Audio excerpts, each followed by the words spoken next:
Hello दोस्तों, कैसे हैं आप सब। मैं हूं आपकी होस्ट और आज मैं आपके लिए एक ऐसी किताब की समरी लेकर आई हूं जो प्यार और रिश्तों को सिर्फ दिल से नहीं बल्कि दिमाग और साइंस के नज़रिए से समझाती है। किताब का नाम है वायर्ड फॉर लव और इसके लेखक हैं स्टैन टैटकिन, जो एक थेरेपिस्ट और कपल्स काउंसलर हैं। उन्होंने न्यूरोसाइंस, तंत्रिका विज्ञान और अटैचमेंट थ्योरी, जुड़ाव सिद्धांत को मिलाकर एक नया तरीका बनाया है जिससे कपल्स एक दूसरे को बेहतर समझ सकते हैं और अपने रिश्तों को सिक्योर, सुरक्षित बना सकते हैं। हम अक्सर सोचते हैं कि प्यार बस एक फीलिंग है जो हो जाती है, पर डॉक्टर टैटकिन कहते हैं कि हमारा दिमाग प्यार और रिश्तों के लिए बायोलॉजिकल रूप से वायर्ड होता है। हमें सिक्योर कनेक्शंस की ज़रूरत होती है। बचपन में हम अपने पेरेंट्स या प्राइमरी केयरगिवर्स के साथ जो अटैचमेंट स्टाइल डेवलप करते हैं वो हमारे बड़े होने के रिश्तों पर बहुत गहरा असर डालता है।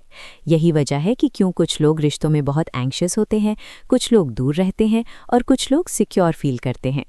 इस किताब का कोर मैसेज बहुत ही सिंपल पर बहुत ही रेवोल्यूशनरी है। Healthy, secure relationships are biologically hardwired into us, and understanding how our brains and attachment styles work can help us create them. स्वस्थ, सुरक्षित रिश्ते जैविक रूप से हमारे अंदर तारबद्ध होते हैं और हमारे दिमाग और जुड़ाव शैलियों के काम करने के तरीके को समझना हमें उन्हें बनाने में मदद कर सकता है। ये किताब आपको बताती है कि आपका दिमाग और आपके पार्टनर का दिमाग कैसे काम करता है, खासकर जब आप स्ट्रेस में होते हो या कॉन्फ्लिक्ट्स होते हैं। जब हम इन ब्रेन सिस्टम्स और अटैचमेंट स्टाइल्स को समझ लेते हैं तब हम अपने कॉन्फ्लिक्ट्स को बेहतर तरीके से हैंडल कर पाते हैं और एक दूसरे को बेहतर तरीके से सपोर्ट कर पाते हैं। चलो डॉक्टर टैटकिन के मुख्य प्रिंसिपल्स को डिटेल में समझते हैं। पार्ट 1, हमारा दिमाग प्यार के लिए वायर्ड क्यों है। Why our brain is wired for love. Stan Tatkin शुरुआत करते हैं इस बात से कि हम इंसान अकेले रहने के लिए नहीं बने हैं, हमें सर्वाइवल के लिए कनेक्शन की ज़रूरत होती है। The brain's job is to keep us alive. दिमाग का काम हमें जीवित रखना है। हमारा दिमाग हमेशा हमारी सेफ्टी और सर्वाइवल पर फोकस करता है। जब हम अपने पार्टनर के साथ सिक्योर फील करते हैं तो हमारा दिमाग शांत रहता है। जब हम इनसिक्योर या थ्रेट महसूस करते हैं तो हमारा दिमाग फाइट, फ्लाइट और फ्रीज मोड में चला जाता है। रिश्तों में कॉन्फ्लिक्ट्स अक्सर तब होते हैं जब हमारा दिमाग थ्रेट महसूस करता है। The primitive brain versus the sophisticated brain. आदिम मस्तिष्क बनाम परिष्कृत मस्तिष्क। हमारे दिमाग में दो मेन पार्ट्स होते हैं जो रिश्तों को कंट्रोल करते हैं। The primitive brain, brain stem, limbic system, ये हमारा इमोशनल सर्वाइवल वाला हिस्सा है। ये बहुत तेज़ी से रिएक्ट करता है बिना सोचे समझे। जब हम स्ट्रेस में होते हैं तो ये हिस्सा कंट्रोल ले लेता है। The sophisticated brain, prefrontal cortex, ये हमारा रैशनल, लॉजिकल, प्लानिंग वाला हिस्सा है। ये मैच्योर हिस्सा है। जब हम शांत होते हैं तो ये हिस्सा काम करता है। रिश्तों में कॉन्फ्लिक्ट्स तब होते हैं जब दोनों पार्टनर्स का प्रिमिटिव ब्रेन एक्टिव हो जाता है और वो एक दूसरे पर हमला करते हैं। अटैचमेंट थियरी, जुड़ाव सिद्धांत। बचपन में हम अपने प्राइमरी केयरगिवर्स, पेरेंट्स के साथ जो अटैचमेंट स्टाइल डेवलप करते हैं वो हमारे बड़े होने के रिश्तों पर बहुत गहरा असर डालता है। ये अटैचमेंट स्टाइल 3 मेन टाइप्स के होते हैं। सिक्योर अटैचमेंट, सुरक्षित जुड़ाव। जब बच्चों को लगता है कि उनके पेरेंट्स हमेशा अवेलेबल हैं, रिस्पॉन्सिव हैं और उन्हें सपोर्ट करते हैं तो वो सिक्योर फील करते हैं। बड़े होकर ऐसे लोग रिश्तों में कॉन्फिडेंट होते हैं, इंटीमेसी से डरते नहीं और कॉन्फ्लिक्ट्स को ठीक से हैंडल कर पाते हैं। एंग्शियस और प्रीऑक्यूपाइड अटैचमेंट, चिंतित पूर्व व्यस्त जुड़ाव। जब पेरेंट्स कभी कभी अवेलेबल होते हैं, कभी कभी नहीं, तो बच्चों को एंग्शियस अटैचमेंट डेवलप होती है। बड़े होकर ऐसे लोग रिश्तों में बहुत एंग्शियस होते हैं। उन्हें लगता है कि उनका पार्टनर उन्हें छोड़ देगा। वो हमेशा रीअश्योरेंस मांगते रहते हैं और क्लिंगी होते हैं। अवॉइडेंट और डिसमिसिव अटैचमेंट, बचने वाला अस्वीकृत जुड़ाव। जब पेरेंट्स इमोशनल रूप से अवेलेबल नहीं होते तो बच्चों को अवॉइडेंट अटैचमेंट डेवलप होती है। बड़े होकर ऐसे लोग रिश्तों में दूर रहते हैं। उन्हें इंटीमेसी से डर लगता है। वो अपनी फीलिंग्स को छुपाते हैं और अकेले रहना पसंद करते हैं। ये अटैचमेंट स्टाइल्स हमारे दिमाग में हार्ड वायर्ड हो जाते हैं। यही वजह है कि क्यों कुछ लोग रिश्तों में बहुत परेशान रहते हैं। पर अच्छी बात यह है कि आप इन अटैचमेंट स्टाइल्स को बदल सकते हैं, खासकर एक सिक्योर रिलेशनशिप में। पार्ट 2, रिश्तों की कॉन्फ्लिक्ट्स को हैंडल करना। Handling relationship conflicts. डॉक्टर टैटकिन कहते हैं कि रिश्तों में कॉन्फ्लिक्ट्स होना नॉर्मल है। हर कपल में कॉन्फ्लिक्ट्स होते हैं। असली चीज़ ये नहीं है कि आपके पास कॉन्फ्लिक्ट्स हैं या नहीं। असली चीज़ ये है कि आप उन कॉन्फ्लिक्ट्स को हैंडल कैसे करते हो। जब आपका प्रिमिटिव ब्रेन एक्टिव हो जाता है तो आप कॉन्फ्लिक्ट को और बढ़ा देते हो। इससे बचने के लिए कुछ स्ट्रैटेजीज हैं। 1. Go to war but with rules. नियमों के साथ युद्ध करो। टैटकिन कहते हैं कि कॉन्फ्लिक्ट्स को अवॉइड मत करो, उनका सामना करो, पर कुछ रूल्स के साथ। नो रिट्रीट, पीछे हटना नहीं, कॉन्फ्लिक्ट को बीच में मत छोड़ो, उसे सॉल्व करके ही उठो। नो टाइम आउट, कोई समय सीमा नहीं। कॉन्फ्लिक्ट के दौरान टाइम आउट मत लो जब तक बहुत ज़रूरी ना हो, इससे दूसरा इंसान अबैंडन्ड फील करता है। नो वॉल्स, कोई दीवार नहीं, अपने आप के बीच दीवार मत खड़ी करो, इमोशंस को शेयर करो। नो अटैक, कोई हमला नहीं, एक दूसरे पर पर्सनल अटैक मत करो, प्रॉब्लम पर फोकस करो, इंसान पर नहीं। Talk about what you are actually fighting about, इस बारे में बात करें कि आप वास्तव में किस बात पर लड़ रहे हैं। अक्सर कपल्स किसी और चीज़ पर लड़ रहे होते हैं, पर असली प्रॉब्लम कुछ और ही होती है। 2. मेक सेफ्टी द प्रायोरिटी, सुरक्षा को प्राथमिकता दो। जब आप कॉन्फ्लिक्ट में होते हैं तो सबसे पहली चीज़ जो खत्म होती है वो है सेफ्टी। आपका पार्टनर सेफ फील नहीं करता, इसीलिए सबसे पहले अपने पार्टनर को सेफ फील कराओ। उन्हें बताएं कि आप उनके साथ हो, आप उन्हें सपोर्ट करते हो। अपने वॉइस टोन को नरम करो, फिजिकल टच का इस्तेमाल करो, जैसे हाथ पकड़ना। 3.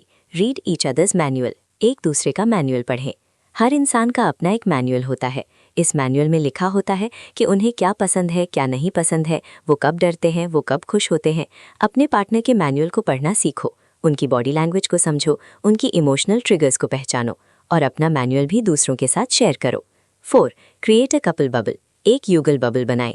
कपल बबल एक ऐसी जगह है जहां सिर्फ आप और आपका पार्टनर होते हैं। यहाँ बाकी दुनिया के प्रॉब्लम्स, दूसरों की राय सब बाहर रहते हैं। ये एक सैंक्चुरी है जहां आप दोनों एक दूसरे के साथ सिक्योर और कनेक्टेड फील करते हैं। इस बबल को प्रोटेक्ट करो। 5. गेट बैक टू हैप्पी, खुशी पर वापस लौटें। जब आप कॉन्फ्लिक्ट को सॉल्व कर लेते हो तो वापस हैप्पी जोन में आओ, एक दूसरे के साथ मजे करो, लाफ्टर शेयर करो, यही रिश्ते को मजबूत बनाता है। द पावर ऑफ द अमिगडला, अमिगडला की शक्ति। हमारे दिमाग में एक अमिगडला होता है जो डर और थ्रेट को कंट्रोल करता है। जब आप कॉन्फ्लिक्ट में होते हैं तो आपका अमिगडला एक्टिव हो जाता है और आपका दिमाग फाइट और फ्लाइट मोड में चला जाता है। इससे आप इरैशनल हो जाते हो। इससे बचने के लिए आपको अपने पार्टनर को सेफ फील कराना होगा। जब आपका पार्टनर सेफ फील करता है तो उसका अमिगडला शांत हो जाता है। पार्ट 3, एक सिक्योर रिलेशनशिप बनाना, creating a secure relationship. Doctor Stan Tatkin कहते हैं कि आप अपनी अटैचमेंट स्टाइल को बदल सकते हैं और एक सिक्योर रिलेशनशिप बना सकते हैं, भले ही आपकी बचपन की अटैचमेंट स्टाइल इनसिक्योर रही हो। एक सिक्योर रिलेशनशिप के कुछ की एलिमेंट्स हैं। 1. ऑलवेज बी अवेलेबल, हमेशा उपलब्ध रहें। अपने पार्टनर के लिए हमेशा अवेलेबल रहो, फिजिकली और इमोशनली दोनों तरीके से। उनकी कॉल्स उठाओ, उनके मैसेजेस का जवाब दो, जब उन्हें आपकी ज़रूरत हो तो उनके पास रहो। इससे उन्हें सेफ्टी और सिक्योरिटी महसूस होती है। 2. बी रिस्पॉन्सिव, जवाबदेह रहें। जब आपका पार्टनर कुछ कहता है तो उन्हें सुनो और उनकी बात का जवाब दो। उनकी फीलिंग्स को वैलिडेट करो, उन्हें समझो, ये कम्युनिकेशन का कोर है। 3. डोंट लेट थिंग्स फेस्टर, चीज़ों को सड़ने ना दें। प्रॉब्लम्स को सॉल्व होने तक मत छोड़ो, जल्दी से जल्दी उन पर काम करो। माइनर इश्यूज़ को मेजर इश्यूज़ बनने मत दो। 4. प्रोटेक्ट ईच अदर, एक दूसरे की रक्षा करें। कपल बबल को प्रोटेक्ट करो, एक दूसरे को दूसरों की आलोचना से या फैमिली के इंटरफेरेंस से प्रोटेक्ट करो। We are a team. अपनी जहाज़ का कप्तान बने, अपनी लाइफ के कैप्टन बनो, अपनी जिम्मेदारी लो, अपने डिसीजंस खुद लो, पर अपने पार्टनर के साथ मिलकर काम करो। 6. प्रैक्टिस लविंग डिटैचमेंट, प्यार भरा अलगाव का अभ्यास करें।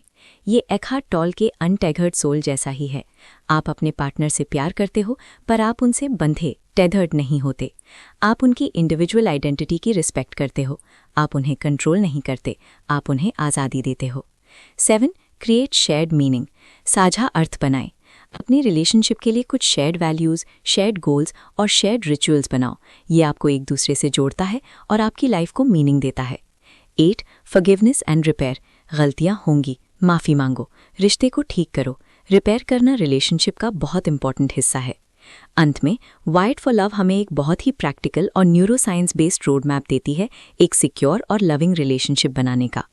ये किताब आपको बताती है कि प्यार सिर्फ एक फीलिंग नहीं है, ये एक स्किल है, एक साइंस है जिसे आप सीख सकते हैं। जब आप अपने दिमाग और अपने पार्टनर के दिमाग को समझ लेते हैं तो आप अपनी लाइफ में और ज़्यादा प्यार, खुशी और कनेक्शन ला सकते हैं। तो दोस्तों, ये थी स्टैन टैटकिन की वायर्ड फॉर लव की समरी। ये किताब आपको रिश्तों के इस बायोलॉजिकल राज को समझने और उन्हें बेहतर बनाने का रास्ता दिखाती है। उम्मीद है कि ये समरी आपको पसंद आई होगी और आपको भी अपनी लाइफ में वायर्ड फॉर लव के प्रिंसिपल्स को प्रैक्टिस करने की प्रेरणा मिली होगी। फिर मिलेंगे एक नई किताब, एक नए ज्ञान के साथ। तब तक के लिए अपने दिमाग को समझते रहिए, एक दूसरे को सपोर्ट करते रहिए और प्यार से जीते रहिए। Bye bye.